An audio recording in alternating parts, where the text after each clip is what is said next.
Bonjour à tous, c'est GLG et je vous souhaite la bienvenue sur cette nouvelle vidéo. Aujourd'hui, je vous l'avais annoncé, on est à Jontième, on avait rendez-vous chez un expert un peu en assurance en mutuelle. Moi, j'avais beaucoup de questions à poser et j'ai lu sur internet, il y a un peu tout et n'importe quoi. Il y a surtout beaucoup de forums qui datent de 2014 qui sont plus d'actualité. Les lois thaïlandaises changent souvent et vous pouvez avoir, par exemple, vous, beaucoup de questions sur la Thaïlande, sur les mutuelles, sur les assurances. Donc, voilà. On est là aujourd'hui. Je vous laisse vous présenter. Donc. Ouais, je m'appelle Goy. Voilà, et moi je suis agent d'assurance. D'accord. Et je peux parler un peu français, mais si vous ne comprenez pas, il faut vous expliquer. D'accord. Ok, très bien. Voilà, je travaille à l'assurance pendant quelques années. Donc c'est ton agence ici. Ouais. Je te tutoie, hein. Oui. Okay. C'est ton agence, c'est toi la patronne. Oui. D'accord, très bien. Et donc, Cyril? Et moi c'est Cyril, je suis son mari, on travaille ensemble depuis de nombreuses années. On est donc TIC Assurance, TIC Insurance. On a un site internet, on a nos locaux ici qui sont en fait situés dans les locaux de l'agence immobilière Acti, où il y a plusieurs business ici qui sont regroupés. Et donc vous pouvez venir nous voir pour si vous avez besoin d'assurance ou si vous avez des questions, n'hésitez pas, on est là toute la semaine et le samedi matin. D'accord, très bien. Voilà, bon, en plus, le gros avantage, c'est que vous êtes francophone, français et francophone. Donc, ça, voilà. Donc, je vais vous poser quelques questions qui sont liées aux assurances, qui, moi, par exemple, m'incombent. Je vais partir dans l'idée. Bon, moi, j'habite déjà là, donc c'est un peu différent, mais imaginons, bon, je suis français, je travaille ou je travaille plus, je suis retraité. Pas retraité, je souhaiterais venir vivre en Thaïlande, soit en tant que rentier, soit en tant que retraité. Comment ça va se passer pour la maladie? En France, j'ai la Sécu, donc j'ai cotisé à la Sécu, j'ai ma carte vitale, tout bien.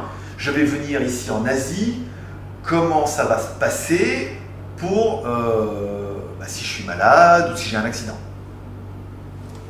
C'est une question super importante parce que l'assurance santé, c'est probablement la plus importante quand vous venez en Thaïlande. Il faut savoir que les hôpitaux privés ici sont exceptionnels, ils sont très bien équipés, les docteurs sont formés en général aux USA, où vous avez vraiment accès à une médecine fantastique. Vous avez besoin d'une heure pour avoir un rendez-vous avec n'importe quel spécialiste, il n'y a pas d'attente. Par contre, les prix sont très élevés. Donc, il faut avoir une bonne assurance. Et selon chaque personne, le cas est différent. Ça dépend du temps que vous allez passer ici en Thaïlande, ça dépend si vous avez déjà une couverture et ça dépend aussi de votre état de santé actuel. En gros, si vous avez déjà des conditions préexistantes, si vous avez déjà des problèmes de santé, ça va être difficile de vous couvrir à 100% ici. Donc il faut étudier le cas personne par personne, mais il existe des solutions. Ce qui est vraiment important, c'est d'être couvert au minimum, de ne pas rester sans assurance. On va toujours trouver une solution, mais c'est vraiment au cas par cas. Donc la personne qui vient s'installer ici et qui est de nationalité française, elle va avoir le choix entre une assurance privée, qui parfois est très avantageuse, ou la CFE. En gros, la CFE, si vous avez plus de 60 ans et que vous avez quelques problèmes de santé, c'est de loin la meilleure solution. Petit inconvénient, elle ne couvre une hospitalisation qu'à 80%, donc vous avez 20% de risque de votre page, qui peut représenter une somme assez importante si vous avez un accident important ou une opération du cœur par exemple. Vous pouvez, si vous avez donc la CFE et que vous voulez être couvert à 100%, vous pouvez prendre une complémentaire, on la vend, on peut expliquer, et ça, la complémentaire, elle vous permet d'aller dans n'importe quel hôpital et d'être pris en charge à 100%. Si la CFE pour vous est trop chère, si la CFE n'est pas avantageuse parce que vous avez 40, 50 ans, on peut regarder sur une assurance privée. Il existe des assurances privées en bahts, il existe des assurances privées en euros ou en dollars. Certaines ne vont vous couvrir qu'en Thaïlande, certaines vont vous couvrir pour le monde entier, certaines vont vous couvrir avec un maximum de 3 millions de bahts par an, donc environ un peu moins de 100 000 euros, 100 000 dollars. Certaines vont vous couvrir à 1 million d'euros ou sans limite parfois. Donc là, tout dépend des besoins de chacun. Mais en regardant le profil de chaque personne, on peut facilement le conseiller. J'ai essayé de résumer parce qu'une vidéo d'1 heure ne serait pas suffisante, mais en gros, voilà ce qu'il faut dire. D'accord. Ça peut être trop long. Donc pour résumer, ma carte de sécurité sociale ne sert plus ici. En fait, si vous voyagez en touriste, votre carte de sécurité sociale, elle va vous servir à vous faire rembourser lors de votre retour en France si vous avez voyagé moins de 3 mois. Au-delà des 90 jours, vous n'êtes plus couvert en Thaïlande. D'accord, ok. Donc moins de 90 jours, on se fait soigner ici, on ramène les factures en France, on se fait rembourser. Exact, en sachant qu'ils ne sont pas obligés de rembourser. Parce que s'ils estiment que vous êtes venu faire des soins ici en Thaïlande et que ce n'était pas nécessaire ou que vous auriez pu les faire en France, ils peuvent vous refuser. Mais en gros, si vous avez un accident sérieux, ça sera pris en charge. D'accord. Donc ensuite, si on veut prendre l'équivalent de la Sécu, mais à l'international, ça sera la CFE. Exact. Donc là, il faut payer. Comme couverture jusqu'à 80% et 20%, on prend soit à sa charge, soit avec une mutuelle. La mutuelle pourra être soit pour les 20%, soit pour la totalité, si on ne peut pas prendre la CFE. Exact. Et la CFE, ce qui est important de dire aussi, il faut aller sur leur site internet cfe.fr parce que chaque cas individuel est différent et pour certains, le tarif est très avantageux. Pour d'autres, parce que c'est basé sur les revenus que vous avez en France, les revenus immobiliers, les revenus de votre retraite, etc. Donc pour certains, ça peut être très très cher. Une assurance privée, dans ce cas-là, est meilleure. Est-ce que la CFE va prendre des... On va partir sur quelqu'un qui a une maladie qui est reconnue en France, je sais pas, on va dire un cancer, quelque chose de grave, quelque chose qui est reconnu en France, pour lequel il a une invalidité, une carte que la sécurité prend en charge à 100%, et qui vient en Thaïlande, donc il pourra se faire soigner, ça c'est sûr. J'ai vu dans un article que la Thaïlande était 6e au rang mondial concernant les soins et la qualité des soins. Dans ce cas, ça sera vraiment la CFE qui prend à chaque fois. Exact. D'accord. Donc ensuite, pour la mutuelle, on en avait vu, et ça a été évoqué, on peut soit avoir une petite mutuelle qui couvre uniquement en Asie ou à l'international. Exact. Voilà. Il y a pas mal de produits différents qu'on va adapter à chaque personne. Quelqu'un qui vit toute l'année ici et qui voyage peu, une assurance en Thai baht sur un produit local peut lui aller parfaitement. Il y a une chose importante qu'il faut dire sur les assurances privées que les gens n'ont pas toujours conscience, c'est qu'il y a 2 types d'assurances. Il y a celles qui sont communes et il y a celles qui sont individuelles. À partir du moment où vous mettez un groupe d'assurés en commun, le prix de la police d'assurance d'année en année, il va augmenter, espérons le moins possible, mais il va augmenter pour tout le monde de la même manière.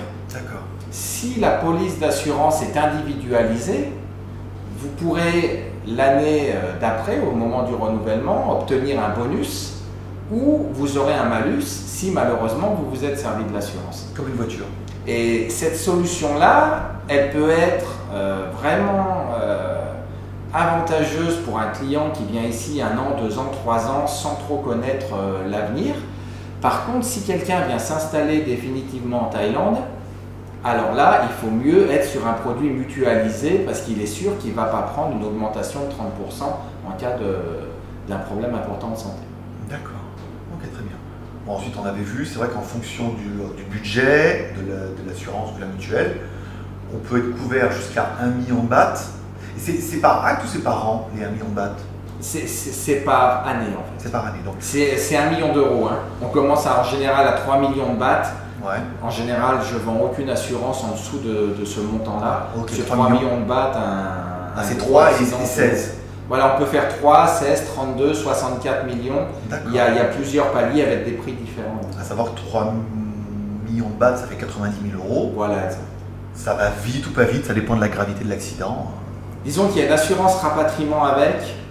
Donc en gros, si vous êtes encore assuré en France, après un gros accident, ici 3 millions de bahts, ils vont s'occuper de vous, ils vont vous rapatrier en France où vous êtes encore couvert. Et là, si par exemple il y a des soins qui sont longs, s'il y a de la rééducation, ça va fonctionner. Ça passera sous la Sécu. D'accord, Voilà. très bien. Okay. Bon, d'accord. Donc là, on a évoqué pour tout ce qui est assurance personnelle. Après, si vous avez des questions, vous pouvez me les mettre en commentaire. J'essaierai de me renseigner et puis on essaiera d'aviser un petit peu comme ça. J'étais en train de me demander, moi par exemple, j'ai loué un appartement ici en Thaïlande, alors que ce soit pour court terme, moyen terme ou long terme. Le loueur ne me demande pas d'assurance pour louer ce que je loue, que ce soit un condo ou... Alors comment ça se passe? Est-ce que, alors dans le cas d'un vacancier qui loue un mois, je pense que lui s'en fout, mais quelque part il n'est pas assuré. 3 mois, 6 mois, 1 an pour moi. Moi il ne m'a pas demandé, c'est vrai que je suis passé un peu outre, mais quelque part je me dis mon appartement n'est pas assuré. Comment ça se passe dans ces cas-là? Est-ce que le propriétaire, lui, a l'obligation d'avoir une assurance pour louer son bien? Ou alors c'est à nous de faire la démarche en fait, qu'on soit là en vacances, si on ne loue pas à l'hôtel, qu'on loue un condo 1 mois, 3 mois, 6 mois, 1 an, ou plus une maison. Comment ça se passe? Pour résumer et faire le plus simple possible, si vous êtes un touriste louant ici un appartement, vous ne pourrez pas vous assurer parce qu'on peut faire des assurances en tant que locataire, mais uniquement que pour 1 an. Donc si vous venez ici simplement pour 1 mois, il faut savoir que parfois votre carte de crédit ou que votre assurance, certaines assurances en France, vont vous couvrir pour des dégâts que vous occasionnez lorsque vous louez un bien. Donc ça, il faut se renseigner pour vous avant de partir. Pour ceux qui vivent ici par contre à l'année ou une grosse partie de l'année, donc plusieurs mois par an, à ce moment-là, il faut savoir 2 choses. Tout d'abord, il n'y a pas d'assurance obligatoire. Vous n'avez aucune obligation de vous assurer. Lorsque vous louez un bien, le propriétaire peut ne pas assurer son bien, mais dans ce cas-là, c'est son bien, c'est lui qui est responsable. Il faut faire attention à une chose, il peut exiger dans le contrat de location que vous preniez l'assurance pour son bien. C'est rare, mais ça arrive. Et dans ce cas-là, vous devez assurer donc le bien. Donc faites attention avant de signer un contrat de location. S'il n'y a rien de mentionné dans le contrat de location, lui, il assure son bien et lui, vous assurez vos biens à vous. C'est-à-dire que, en gros, si vous arrivez dans un appartement avec un petit peu de matériel informatique, téléphone portable, vous achetez une télévision, vous achetez un meuble, vous pouvez les couvrir avec une assurance. En général, si vous louez non meublé par exemple et que c'est vous qui louez meublé, là vous avez tout intérêt à prendre une assurance. Il faut savoir que c'est des assurances qui sont pas chères. Si on parle d'un appartement, une chambre ou un studio, c'est des assurances qui sont inférieures à 3000 bahts par an. Donc c'est raisonnable. Mais ce qu'il faut savoir, ce qui est important, c'est que lié à l'assurance habitation, il y a une responsabilité civile. Vous êtes sur votre balcon, vous faites tomber un pot de fleurs sur une voiture en bas, il y a des dégâts, je l'ai vu, c'est déjà arrivé. Ce n'est pas l'assurance du propriétaire qui va payer. C'est votre assurance, vous, responsabilité civile. La responsabilité civile, les contrats que je fais en général, c'est 5 millions de bahts, donc ça peut servir. Et ça ne sert pas seulement dans l'appartement. Ça sert aussi si vous renversez une table dans un restaurant ou si vous avez un problème ailleurs en Thaïlande. C'est la responsabilité civile. Voilà, donc ça peut être intéressant de l'avoir sur le contrat habitation, c'est pas très cher. Alors attention par contre, ça ne couvre pas tout. Vous louez un scooter des mers, vous avez un accident, votre responsabilité civile, elle ne va pas vous aider. Vous louez une moto, la responsabilité civile, elle ne vous aide pas dans ce cas-là. D'accord, c'est très bien, ça va maintenant enchaîner avec les questions d'après. Alors en Thaïlande, on va partir dans le cadre d'une location de moto. Je veux louer une moto. Ou même on peut directement dire acheter une moto, puisque alors j'ai vu qu'en Thaïlande, il y a une assurance obligatoire. Alors il y a il y a 2 choses. Il y a la vignette qu'on doit mettre, une espèce dans un tube, on a une espèce de vignette qu'on nous oblige à prendre. Donc qu'est-ce que c'est et qu'est-ce que ça couvre? Et ensuite, on doit prendre une assurance. Donc, est-ce que quand on loue, quel est le type d'assurance qu'on peut avoir? Est-ce que comme chez Hertz, on peut choisir un petit peu le degré de couverture? Et si on veut en prendre une, soit pour la location ou l'achat, qu'est-ce qu'il existe? Comment ça marche? Et qu'est-ce que ça peut couvrir? Donc, on va prendre la vignette d'abord, l'espèce de vignette sur les locations. La vignette, ce qu'il faut savoir, c'est que c'est simplement une taxe en fait. C'est une taxe qui en général pour les motos pour l'instant est de seulement 100 bahts par an. Et donc quand vous vous faites contrôler par la police, c'est souvent l'une des premières choses qu'ils regardent, y compris sur les voitures, c'est votre taxe. Cette taxe en fait, elle est valable pour 1 an et elle est de date à date. Elle n'est pas basée sur le calendrier au 1er janvier. Donc votre taxe, elle peut s'arrêter par exemple le 25 septembre 2020. Et l'année est marquée en taille, donc on est en 2562, l'année prochaine on est en 2563. Donc aujourd'hui la plupart des gens qui roulent doivent avoir la taxe 2563 affichée. Et ça c'est simplement en fait une taxe. Mais pour obtenir cette taxe, il faut obligatoirement fournir le papier de l'assurance obligatoire. L'assurance obligatoire, qu'est-ce que c'est en Thaïlande? C'est une assurance qui, si on traduit, peut s'appeler une première compensation. En gros, il y a un accident corporel, la personne doit aller à l'hôpital, le tiers doit aller à l'hôpital, la police n'a pas encore décidé qui a raison, qui a tort. Donc l'hôpital peut prendre en charge ces personnes avec cette assurance obligatoire jusqu'à 30 000 bahts. 30 000 bahts, ça fait moins de 1 000 €. Donc c'est très peu.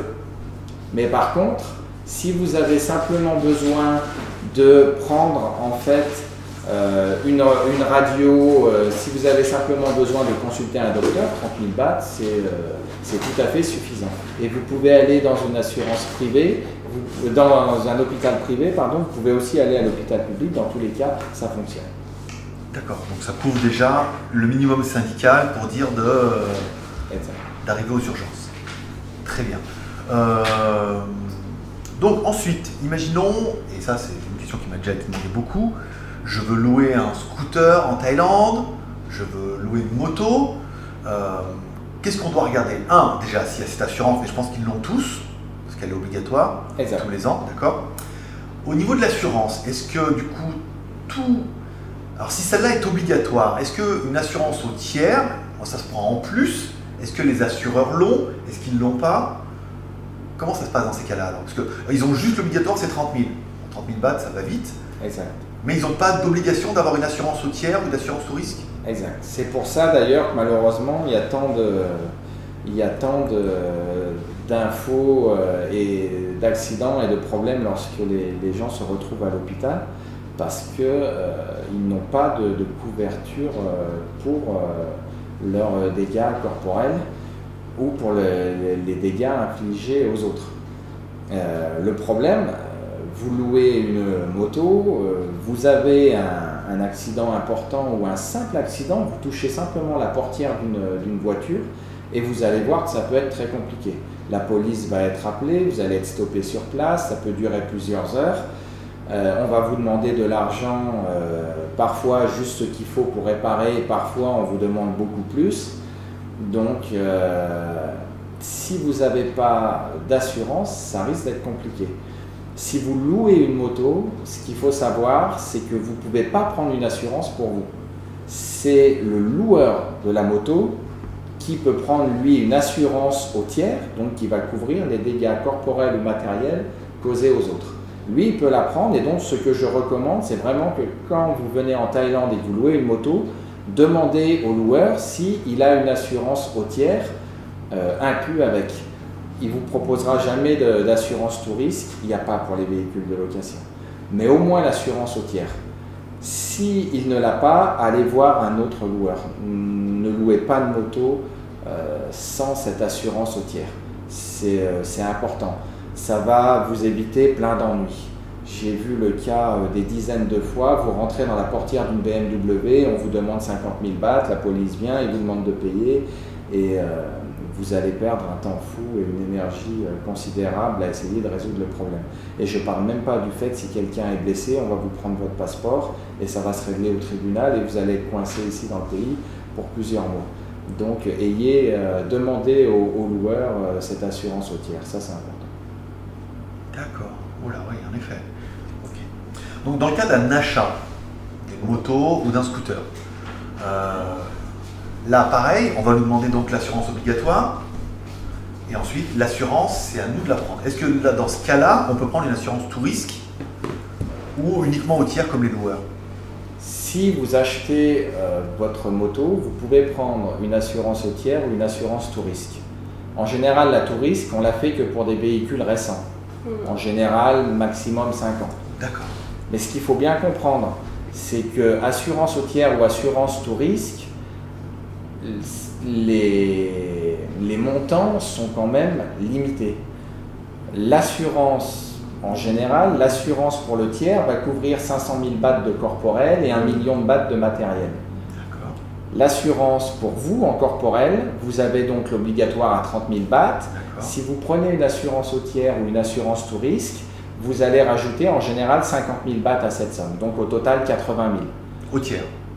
Au tiers ou même en tout risque, c'est le même montant. D'accord. Ah bon. La différence entre le tiers et le tout risque, c'est qu'en tout risque, vous allez couvrir votre véhicule à vous pour pouvoir le faire réparer dans un garage en cas d'accident ou en cas de vol ou d'incendie par exemple. Donc là, vous serez remboursé du montant donc assuré qui ne correspond pas à la valeur à neuf du véhicule. Hein. Donc si vous achetez par exemple une moto à 80 000 bahts, vous allez être assuré la première année environ à 70 000. Ouais. D'accord. C'est intéressant ça, l'histoire du corporel pour soi. Moi je pensais vraiment que quand on prenait tout risque, nous-mêmes on était quand même beaucoup mieux assurés que si on était au tiers. Non, c'est pas la même notion de tout risque qu'en Europe. Il faut faire très attention à ça, les montants sont limités. Donc ne jamais croire que parce que vous avez une assurance tout risque, tout va être couvert pour vous. Si vous regardez même les gens qui vivent ici, qui ont une assurance pour leur voiture, ils verront que pour eux ou pour leurs passagers, le montant est limité à 100 000 bahts. Au-delà des 600 000 bahts, vous devez avoir votre propre assurance accident ou santé. 600 000 bahts. 100 000. 100 000. Par personne. Waouh, c'est pas beaucoup. Hein. C'est pas beaucoup. S'il y a un gros accident, ça suffira. Et dans ce cas, alors, s'il y a un accident, c'est quoi? C'est la mutuelle qui fonctionne? C'est l'assurance privée qui fonctionne, ou la CFE. Ou la responsabilité civile? Non. Ouais. Il y a une notion importante à comprendre. Souvent, je vois des commentaires sur Internet. On voit une personne à moto, un camion l'a renversé. Et il se retrouve à l'hôpital. À l'hôpital, on lui demande comment vous allez payer. Et les gens, souvent, ils commentent. Ils disent, mais comment ça se fait? C'est le camion qui est responsable. Oui, bien sûr. Mais le problème, c'est qu'il faut que la police décide. Ça met plusieurs jours. Il y a un dossier. Si la police décide que le camion est responsable, en effet, son assurance, en général, au minimum, va couvrir 300 000 de corporel, parfois jusqu'à 2 millions de bahts. Donc, pas de problème. Mais ça va prendre plusieurs jours à faire payer l'assurance adverse. Et vous, en attendant, il faut donner une garantie à l'hôpital. D'accord. Et si vous avez les 2 jambes cassées, on va vous demander 300 000 bahts de garantie à l'hôpital. D'accord, oui. Donc là, il faudra faire marcher votre assurance privée. Si votre assurance privée, derrière, elle dit, oula, attention, c'est l'autre qui est responsable, les 2 assurances vont se mettre d'accord. Mais le problème, c'est toujours l'urgence. Qu'est-ce qu'on fait quand on se retrouve à l'hôpital? Parce qu'en effet, la première chose qu'on va vous demander, c'est comment vous payez. Très intéressant cette histoire de différence entre le tiers et le tout risque, du montant limité et vraiment l'obligation d'avoir une mutuelle en plus ou une CFE pour. On n'est pas tout risque comme en France, c'est-à-dire que quoi qu'il se passe, on sera tout pris en charge. C'est vraiment limité. Limité. D'accord. J'avais une question qui m'a été posée. En Thaïlande, le port du casque est obligatoire. Pas de casque, pas d'assurance. Ok. Mais concernant le casque, ici, on n'a pas les normes européennes comme on a chez nous, et on trouve des casques à 6 € à Carrefour, qui sont des casques. Est-ce que si j'ai un accident et que ma tête se trouve éclatée contre un poteau, que le casque n'a pas assez protégé, puisqu'il n'est pas aux normes, est-ce que l'assurance va quand même fonctionner, ou ils obligent à avoir le gant, le casque aux normes, le blouson, les chaussures? Il n'y a pas de norme en fait. L'assurance va simplement regarder la loi thaïlandaise. Si la loi thaïlandaise change à l'avenir, ça évoluera. Mais pour l'instant, si vous avez un casque sur la tête, comme il n'y a pas de norme, l'assurance vous couvrira. Si vous n'avez pas le bout, c'est ça? Alcoolisé. Voilà. Alcoolisé. D'accord. Oui, c'est pareil en fait. Si vous êtes en état d'ébriété et que la police le détecte, vous ne serez pas couvert. Si vous n'avez pas un permis de conduire valable, attention aux motos, vous ne serez pas couvert également. tous les papiers. En ce moment, sur la Sukhumvit, ils arrêtent tout le monde, toutes les motos. D'ailleurs, il y a des discussions actuellement là ces jours-ci parce qu'ils veulent imposer aux loueurs de motos de contrôler le permis de conduire du client. Donc c'est quelque chose qui entre nous devrait être fait depuis quelques années déjà, mais là actuellement il semble que ça va être officiel. Il semble qu'ils veulent vraiment réduire le nombre d'accidents de moto qui est beaucoup trop important.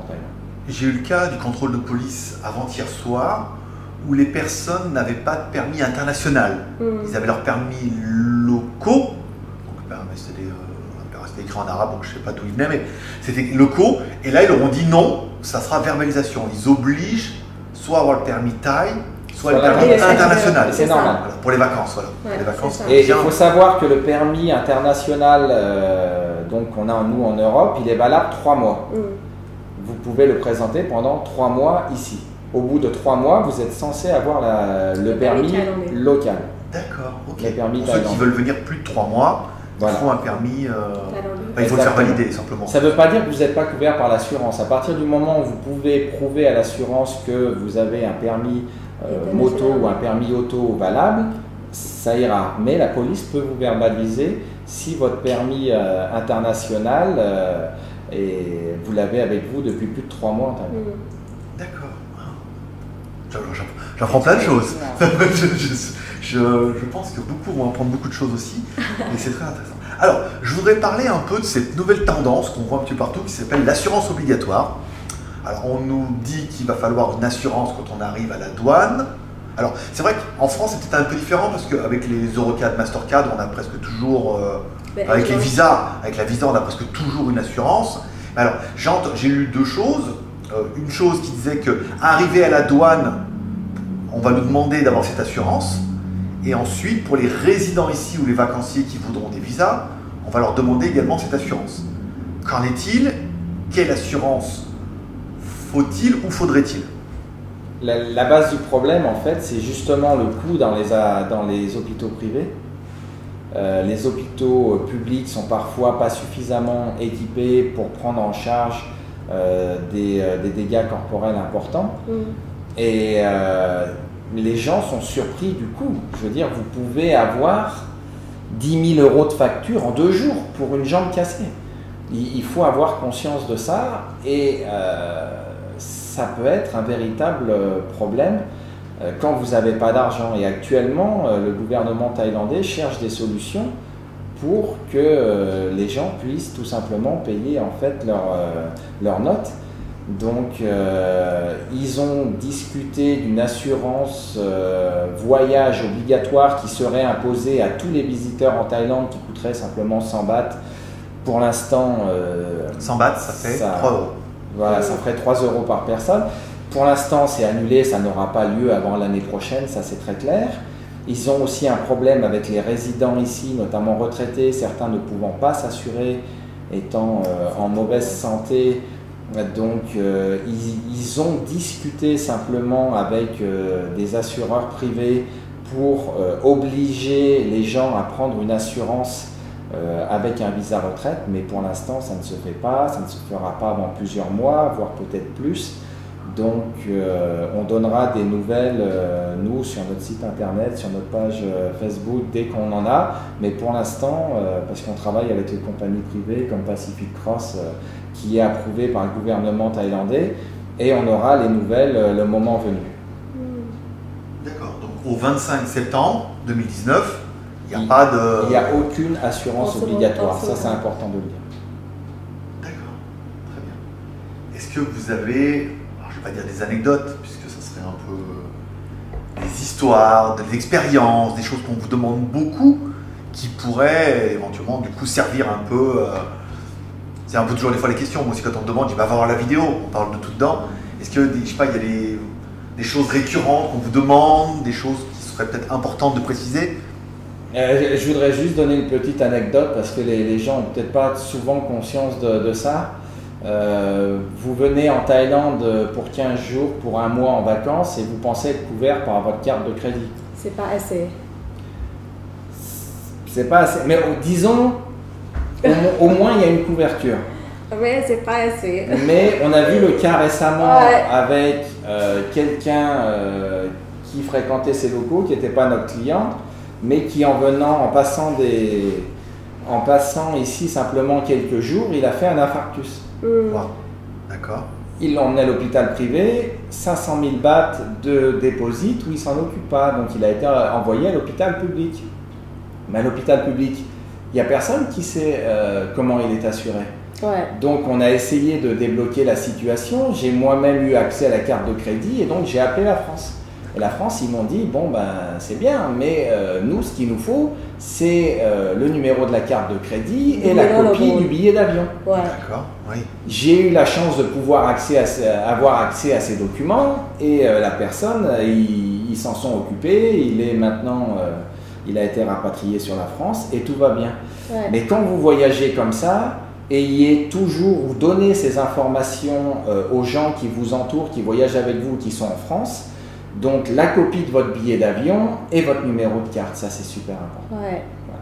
Ça je voulais le dire parce que quand vous téléphonez au centre d'urgence, sans ces documents-là, sans la copie de votre billet d'avion, sans le numéro de carte, ils peuvent rien faire. Tant qu'ils n'ont pas ces documents, ils peuvent ouvrir le dossier, mais ils ne peuvent pas intervenir auprès de l'hôpital. Avoir dans le passeport une copie de. Au moins donner voilà. la famille. Billet d'avion, numéro de carte de crédit et le passeport. Et avec ça, vous pourrez mettre en route la procédure, soit de rapatriement, soit de soins d'urgence à l'hôpital. Ça, c'est l'assurance de la carte bleue ou c'est Eurocard La carte bleue. C'est l'assurance Eurocard, Mastercard, Visa, peu importe. Ce sont des centres d'appel en France qui fonctionnent bien, mais sans ces documents-là, ils ne donneront pas de garantie. Parce que qu'est-ce qui se passe en fait quand vous êtes à l'hôpital? Ce qu'attend l'hôpital, c'est soit un dépôt en argent liquide, soit une garantie de paiement de votre assurance. Du moment qu'ils ont la garantie de paiement, ils vont s'occuper de vous, mais tant qu'il n'y a pas ça, c'est parfois problématique. Où ils vont faire des soins, mais minimum. Donc, et si le problème est grave, ça peut vous mettre en danger. Donc, ça c'est très important. Intéressant. D'avoir avec le passeport, ouais, c'est trois petites choses qu'on aurait tendance à laisser à l'hôtel pour dire s'il arrive quoi que ce soit. Voilà, ils veulent le billet aller, le billet retour, le numéro de carte et votre passeport. Ils vous demanderont toujours ça au téléphone. Ça, on a eu plusieurs expériences et...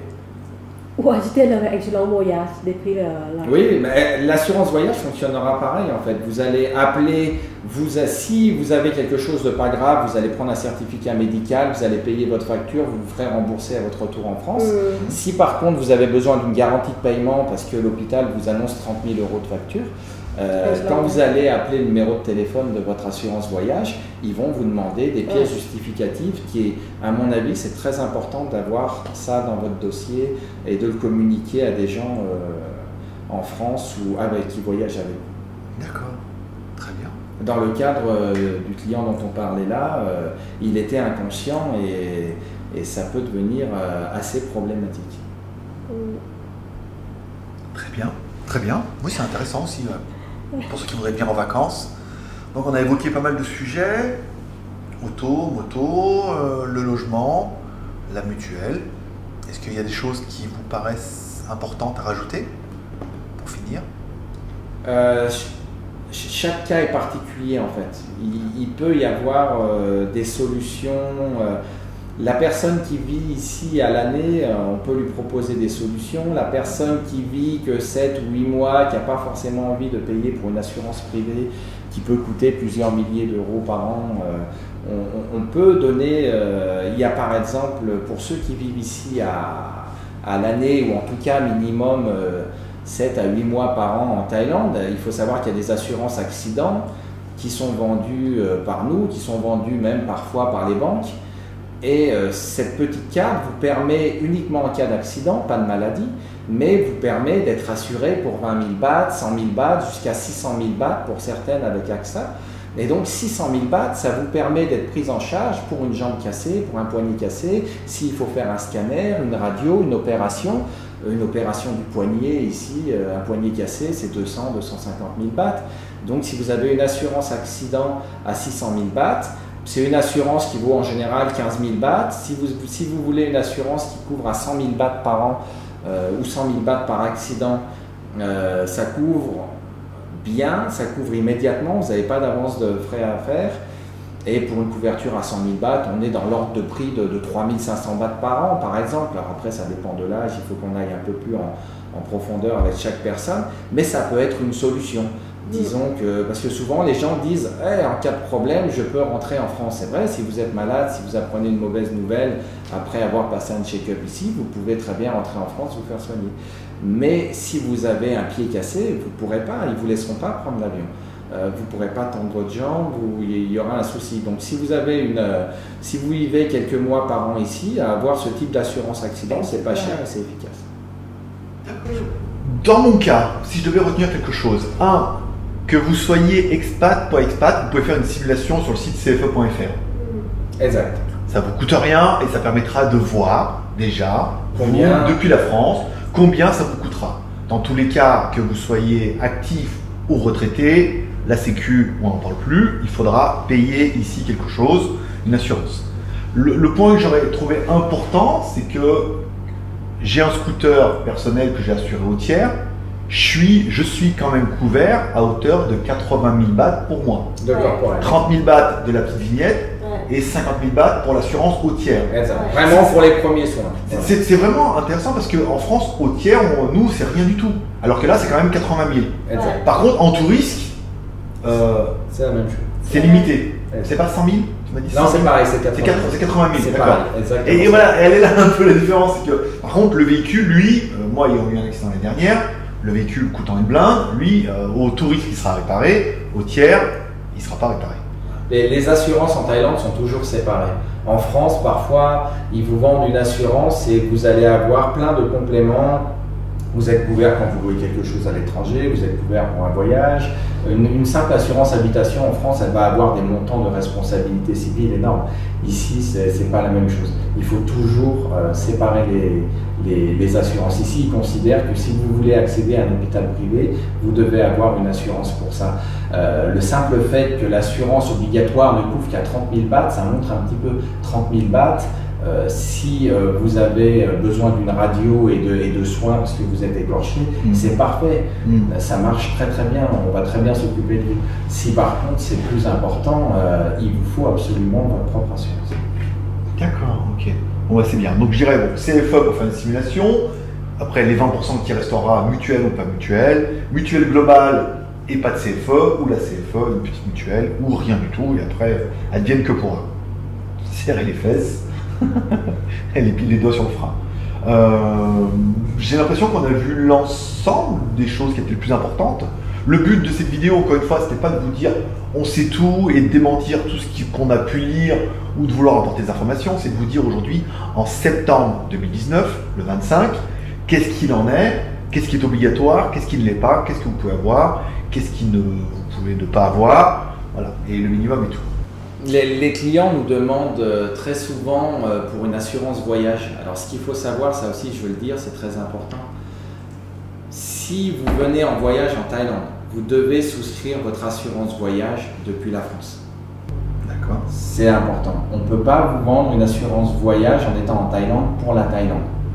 On peut le faire dans certains cas pour des longues durées, mais en gros, prenez-la depuis la France ou le pays où vous voyagez, c'est beaucoup plus efficace. Si par contre vous êtes en Thaïlande et vous nous dites on souhaite partir une semaine aux Philippines, on souhaite partir un mois au Cambodge, au Vietnam, là nous on peut vous fournir une assurance voyage uniquement pour l'Asie, pour le monde entier, peu importe. Ça on peut fournir.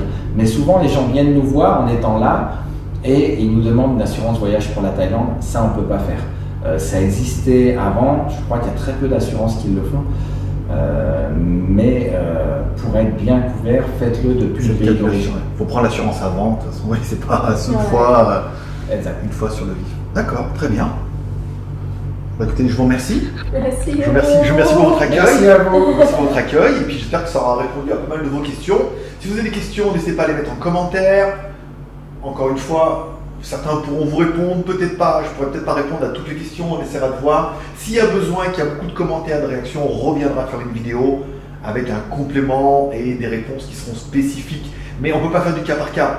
Chaque cas est différent et on n'est pas tous retraités, on n'est pas tous malades de la même façon, on n'a pas tous les mêmes maladies. C'est pas facile à voir. Donc du coup, j'espère que vous aurez aimé cette vidéo. pouvez vous abonner, amour, partage. Je vous remercie encore une fois pour ce rendez-vous. J'espère qu'on se reverra bientôt. Merci à vous. Et puis, bonne journée. Merci. Merci. Au revoir.